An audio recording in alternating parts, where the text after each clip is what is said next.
বাচ্চারা বায়না ধরেছে মোমো খাবে। খুব সহজে মাত্র 10 থেকে 15 মিনিটের মধ্যেই কিন্তু এই মোমোগুলো বানিয়ে নিয়েছি খুবই অল্প সময়ের মধ্যে। আর বাচ্চারাও খেয়ে অনেক বেশি খুশি।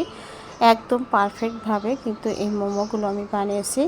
তো প্রথমে আমার যেটা লাগছে সেটা হচ্ছে ময়দা। আমি ময়দা দিয়ে কিন্তু মোমোটা বানিয়ে নেব। এখানে 1.5 কাপের মতো ময়দা নিয়েছি। অল্প একটুখানি লবণ দিয়ে আমি পানি একটুখানি কুসুম গরমের সাথে একটু বেশি গরম হবে সেরকম পানি কিন্তু আমি নিয়ে এই ডোটা বানিয়ে নেব, তাহলে মোমো বানাতে সুবিধা হয়।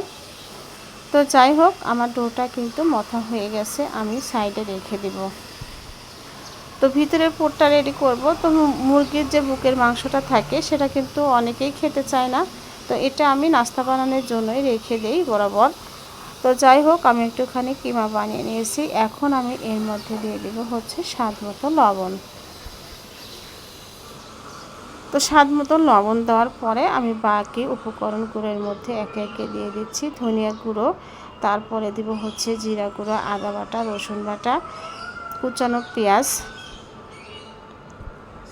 আর এখানে আমি দিব হচ্ছে একদম কুচি করা কাঁচামরিচ। চিলি ফ্লেক্সটাও দিতে পারেন, তাহলে খেতে বেশি ভালো লাগে। আর একটুখানি গাজর কুচি দিয়েছি, তাহলে পরিমাণে একটু বাড়বে আর খেতেও আমার কাছে খুবই ভালো লাগে, দেখতেও সুন্দর লাগে।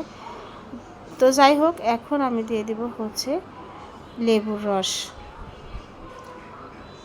তো আবার একটু ভালো করে মেখে সাইডে রেখে দিব। তো যাই হোক, সয়া সস একটুখানি দিয়েছিলাম, সেটা স্কিপ হয়ে গেছে। আর এখানে আমি ফুটন্ত গরম তেল এর মধ্যে দিয়ে দিব, তাহলে কিন্তু মোমো খেতে খুবই বেশি ভালো লাগে, ফ্লেভারটা সুন্দর আসে। তো এখন আমি যে ডোটা ভালো করে মথে নেব। তো মথে নেওয়ার পরে আমি খুব সহজ একটা ডিজাইন আপনাদের সাথে শেয়ার করব মোমোজের। এটা কিন্তু ছোট বড় সবাই বানিয়ে নিতে পারবেন। তো এই তো আমি আমার সাইজ মতো ছোট ছোট করে মোমোজের পুরটা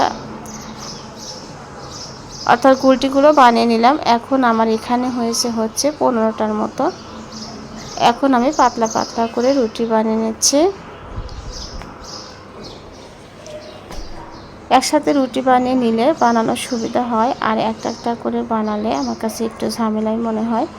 তো যার কারণে আমি সবগুলো রুটি একসাথে বানিয়ে নিচ্ছি। তো এভাবেই কিন্তু আমার সবগুলো রুটি বানানো হয়ে গেছে।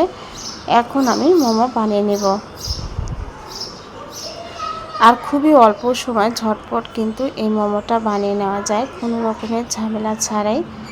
তো আমার কাছে মনে হয় যে এটা বিকালের একদম বেস্ট একটা আইটেম বলতে পারেন, আর অল্প সময়ের মধ্যেই বানিয়ে নেওয়া যায়।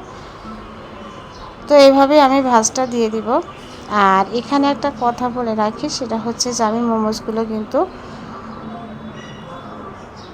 বাসায় এভাবে বানিয়ে নেই, আমি দোকান থেকে কখনোই কিনে খাই না। দোকান থেকে কিনে খেলে কেন জানি না আমার মনে তৃপ্তি হয় না, আমি বাসায় বানিয়ে নেই।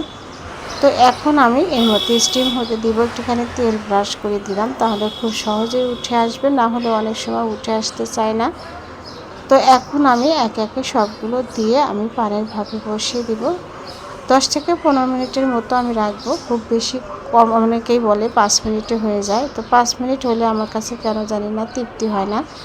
তো যার কারণে আমি 10 থেকে 15 মিনিটের মতোই রান্না করে।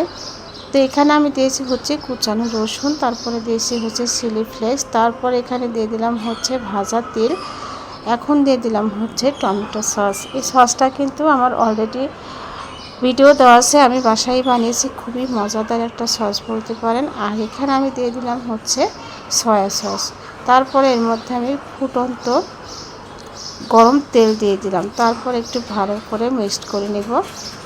তো এই সসটার সাথে মোমোস খেতে কিন্তু খুবই ভালো লাগে। তো আমরা অনেক সময় দেখা যায় যে এমনি টমেটো সস দিয়ে খেয়ে ফেলি, তবে আমার কাছে এটা খেতেই বেশি ভালো লাগে।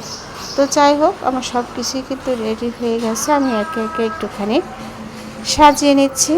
তো বাচ্চারা অপেক্ষা করছে খাওয়ার জন্য, আর আমার বাচ্চারা মোমো কিন্তু খুবই পছন্দ করে।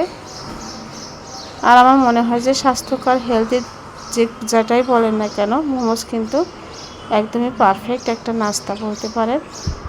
তো কেমন লাগলো, ভালো লাগলে লাইক কমেন্টস করবেন, ধন্যবাদ।